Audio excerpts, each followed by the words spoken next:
Hello and welcome to my YouTube channel. My name is Luti. If this is your very first time here, welcome so much. And if you are a returning subscriber, I'm so glad you have been here. So today I want to start by telling you how my motherhood journey has been like. Yeah, that is what I'm going to tell you today. And at the end of the episode, I'm going to leave a few points that have helped me navigate through my journey. So my journey started in Mwingi, and in Mwingi I can say I had this lady. Her name, I used to call her Mama Feli, because she had a son called Felix. If she will ever be here, I'm so grateful to her.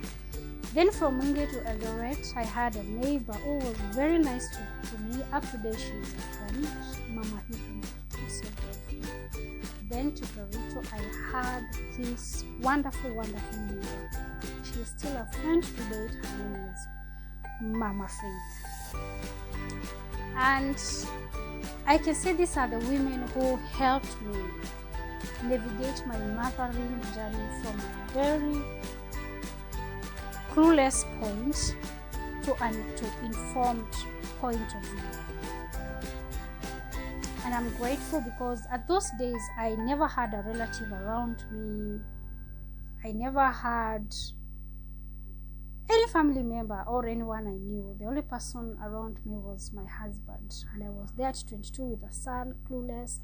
And those days I can say those were the analog generation. So everything was intentional. It is either you learn it from the TV, or you make it intentional to read the newspaper or from the magazine to navigate through motherhood. And up to this far, I'm grateful. I can say that my first son and my second son, they were very hyperactive kids. So when we moved to Kericho, I was going to school, so I had to leave them with a house girl so that I can navigate through. And that is when I discovered the personality of my kids and what was about to happen if I don't take control. It was bad because they were hyper to an extent that I didn't have a remote. If their dad told me to visit people, to go to places, I was never motivated because I knew it was hard work. And I can remember there was a time even we were seated in town, Hilton, we would visit their grandfather, and then after taking tea in a particular hotel we used to go take tea, we would sit around Hilton. And you know, Hilton has a steep place. My son once fell there, and I can remember the panic. We had to rush him to hospital at night. My goodness. Thank God it was not it was not bad. But so those are some of the scares which brought my attention to I needed to do better. I needed to put my effort more to my mothering journey. I know so many people nowadays, when people tell me that I'm so serious with my mothering journey. Yes, I am. Because it is at that point I learned that I had to be serious. So I start the journey of ensuring that my son calms down, he's responsible, he grows a productive child. It was bad mpaka to an extent that I never had a remote in the house. They would ride cars with it, they could not last a toy. They were hyper. And for them to sleep, you had to force them. When we go to someone's house, they cannot settle, plus they are also that stage of bedwetting also, those uncomfortable stuff. And my word to fellow mothers is that those are not unusual things. And I want to tell you that there are questions I didn't ask myself then. There are things I didn't know, but I made them intentional for me to know them, to navigate through motherhood. And I have learned a lot. And the points which I learned, which were important, is to teach my son to have self-control, to be self-disciplined, to Teach him obedience for him to be obedient, to be respectful, and to be a person you can trust. And there are so many times now at the age of 13, I don't have to go to the supermarket. I can send him. The only thing I need to do is to ask permission for a gate pass for him to go, and he does everything excellently, and I'm proud of this child. So if you are going a moment where someone is telling you that this your child cannot be, that child can turn to be the best. And my second child, he was hyper troublemaker in class. 3 consecutive times the teacher called me that he doesn't have a shoe. But not unless you seek for his trouble. So many times you cannot even tell he's in this house. He's the person who will be asking, like, even if we have, sometimes we don't have something in the house and there is something we can use. You'll be like, do you have to make Baba worried that there is something we don't have while we can take care of what we have? That is the extent he can go. He is the person I know, if someone is lying into this house, he will be the person who will not tell you a lie. So I'm proud of these children because the kind of embarrassment I went through, the kind of, people give you a name. The name they gave me, it's no longer there. They are growing up, and every single day I pray for them. I pray for them that now that they have settled, they are pushing their efforts towards something else, that they don't change, and may God be in the center of their journey. May God continue protecting them. And what I can tell my fellow mothers is that pray for your children. Don't feel whatever you're teaching them, it's not enough, and don't feel it is the responsibility of the teacher. And I know you must have read a comment from the internet saying that when you see an eloquent, responsible child talking, some of the many comments narrow to, that's a good child with some good teachings back from home. Charity begins from where we are. That is our home. It is not the responsibility of the teacher to teach your child anything.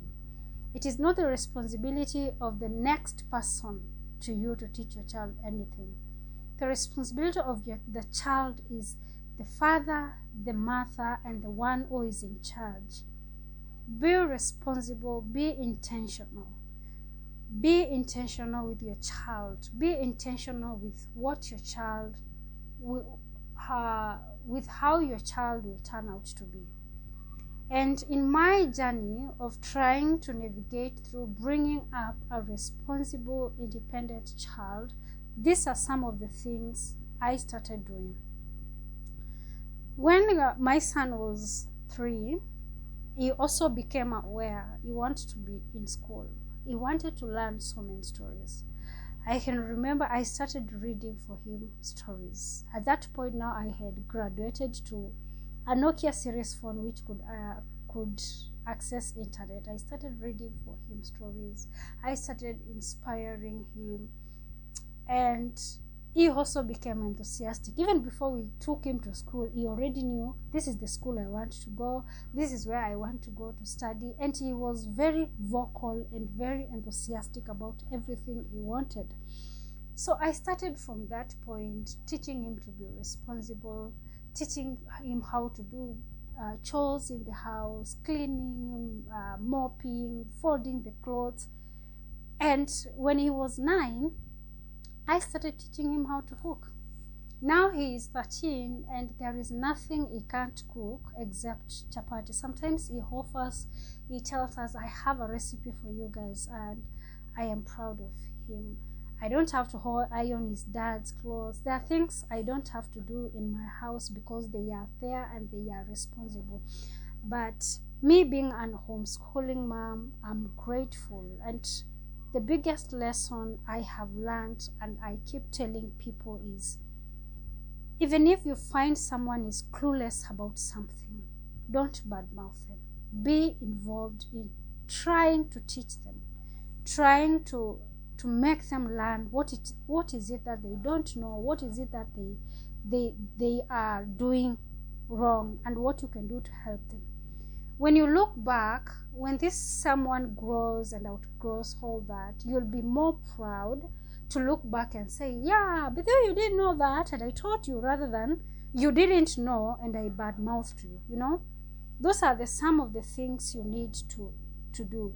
And I'm so grateful because social media, internet platforms are the solace of so many mothers, because they are afraid of, I can't tell my neighbor this, I can't tell my friend this, because they'll know what I'm going through. So basically, so many people choose to go to social media anonymously to look for, to ask the questions no one can answer for them in their cycle, which is very okay, because you are in the process of learning. We have so many social media platforms you can have. We have so many parenting platforms, we have so many YouTube videos, and if you embrace all this information, you'll be able to know, you'll be able to answer, to ask yourself the questions you need to ask yourself, like, is it in the normal curve of my child to behave this way?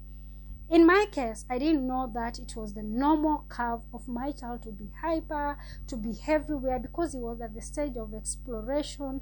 He was at sensory stage. You needed to touch things. And in my case, I didn't know that parents get slime for their kids, they get toys. So whatever was around them became a toy. And so when you speak, when you learn from an informed position that you need to get toys for your kids, if you can't get toys, you need to engage your kids. If you can't engage your kids, you need to find a way to have a schedule for your children, to have a schedule for your child, to know that this child needs to be controlled, this child needs to be learned this and that. That is the only way you can navigate through. And once your child learns that and knows this is what is expected of me in my home, in our house, he follows the path smoothly and in the right way. Of course, kids will have attitude. Kids will sometimes be mouthy, will be loud, but every single day, be assertive. Be on the ground to tell them that you're doing wrong. Never be embarrassed. Never cover any irresponsible behavior you see from your child, because once you don't talk about it, it becomes a problem in future. And what can I say about my kids? Are they perfect kids 100%? No. They are still learning, because they are children and they are learning. And that is exactly what I'm doing as a mother. So don't beat yourself up. Be encouraged every single day, and know that every single effort you're doing as a mother to train your child to be responsible, it will add up. It doesn't matter how small it is. Give your child time. Be there for them. Give them security, because children are vulnerable. The moment you say bad words to them, they stick there. And they are all interpreted to, you don't like me, you don't want me here, you don't love me. That is how negative words are interpreted to children. That is why you need to know how to deliver them to them with a lot of love. And as a parent, I need you to take these steps I took. Make sure that you teach your child to be obedient. How do you teach your child to be obedient? They are not going to pick it at once. For example, if that child was hyper, but slowly find a way of talking them down, engage them, distract them, and over time, they'll just be fine. Teach them to be respectful. Respect their elders. Respect their fellow kids. Teach them to treat other kids with love and respect. That way we'll have a beautiful community in future. Trust worth. Can you leave 100 bob in your house and still find it? Can you keep your supper sausages in your fridge and still find them, and they will all be like, Mom, we were hungry, we ate them? It starts with the small things like those. Being trustworthy. Even if you're not going to beat them, say the truth. Honesty. Say the truth. It doesn't matter what is going to happen to you. Learn to say the truth. Have self-control and be self-disciplined. These are the values that will start helping our children from a younger age. Like my children usually say, I have a son who is called Aliko. They usually say, Aliko is the kindest in this house. And of course he is. He is the calmest, he is the kindest. With my daughter, they are very calm, they would never seek for trouble. And I can remember when I was pregnant, the amount of prayers I prayed for those kids. Those are some of the things I didn't know. The moment you conceive, start praying for that child from that moment. Pray for calmness, pray for blessings. Even if you didn't want that pregnancy, start praying for that child, because children are blessings from God. God has a reason for every child you have. God has a reason for every child you have. The journey you have in your life, you have a purpose for it. God has a reason. God has a reason in everything in your life. So I prayed. I can remember the amount of prayers I prayed for that child. I prayed for him because I was in the midst of of struggles, you know. I really prayed for him, and he is the kindest, you know. They always praise him for his kindness, you know. And when I was pregnant with Chris, I don't I never prayed for him. I never knew you should pray for your child when they are in your womb, but that is very important. Pray for your children the moment you learn you've conceived. And I thank God for the Seventh-day Adventist Church, the women I met there, Mama Feli, Mama Hira, Mama Faith. You really impacted me those days, and I'm so grateful. And I thank God for all these years, because I've had people in my life who walk with me, who walked with me through the journey. And another thing I want to say as I finish this episode is that before you start beating your children, teach them first. Help them make decisions. Encourage their efforts. You know, those are the only things which can help you bring up responsible children.